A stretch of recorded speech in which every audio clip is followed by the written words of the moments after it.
Deolali camp परिसरातील doctor तरुणीला मद्यात गुंगीचं औषध टाकून मित्रासह तिघा संशयितांनी तिच्यावर सामूहिक बलात्कार केल्याची घटना घडली।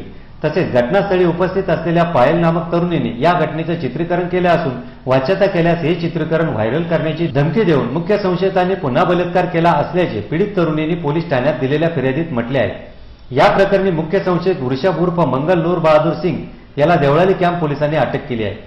न्यायालयाने त्याला 5 दिवसाची पोलीस कोठडी सुनावली आहे। अन्य तिघांचा पोलीस शोध घेत आहे।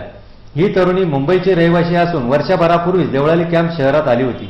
2 आठवड्यापूर्वी मोबाईल चॅटिंगच्या माध्यमातून तिची मुख्य संशयित वृषभ उर्फ मंगल नूर बहादूर सिंग याच्याशी ओळख झाली। गेल्या मंगळवारी पीडित तरुणी बार स्कूल परिसरात फिरत असताना वृषभ तिला भेटला। लॅम्ब्रोडवरील दुकानातून मद्य विकत घेऊन दोघे पीडित तरुणीच्या घरी आले। थोड्याच वेळात वृषभचे मित्र योगेश पोपटकर, गणेश कुटे, पायल या तरुणीसह तेथे आले। त्यांनी उशिरापर्यंत मद्यपान केले। पीडितेच्या मद्यात गुंगीचं औषध मिसळल्यावर ती गुंगीत असताना तिघांनी तिच्यावर बलात्कार केला असल्याची माहिती पीडित तरुणीने दिली आहे। या प्रकरणातील पीडित तरुणी अनिवासी भारतीय असल्याची चर्चा सुरू होती, मात्र पोलीस उपायुक्त श्रीकांत दिवरे यांनी ही तरुणी भारतीय असल्याचे स्पष्ट केले।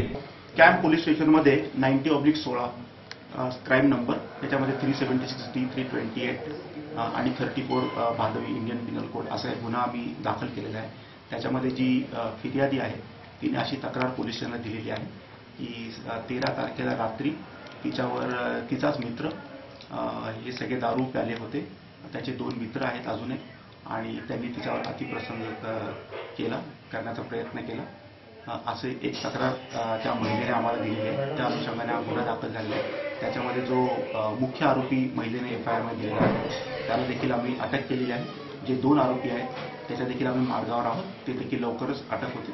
महिलेची मेडिकल वगैरे झालेली आहे। आता अक्यूजला आम्ही त्याची मेडिकलला वगैरे पाठवत आहोत। सर, याच्यात काही मुलीचा पण एका सहभाग आहे किंवा असं काही माहिती समजली? तसं जरी FIR मध्ये नमूद केलेलं असलं तर तसं प्रायम ऑफिसर इन्व्हेस्टिगेशनमध्ये कुठलाही सहभाग ओपन झालेला नाही। त्या मुलीबद्दल आता ही 376D असल्यामुळे मुलीचं नाव, पत्ता वगैरे हे कुठलंही सांगता येणार नाही, परंतु याच्यामध्ये मी एक गोष्ट क्लिअर करू इच्छितो की ती मुलगी NRI वगैरे नाही। देवळाली पोलीस ठाण्याचे वरिष्ठ पोलीस निरीक्षक विनायक लोहकरे यांनी गुन्हा दाखल करून तपासाचे चक्र फिरवून मुख्य संशयितांना अटक केली।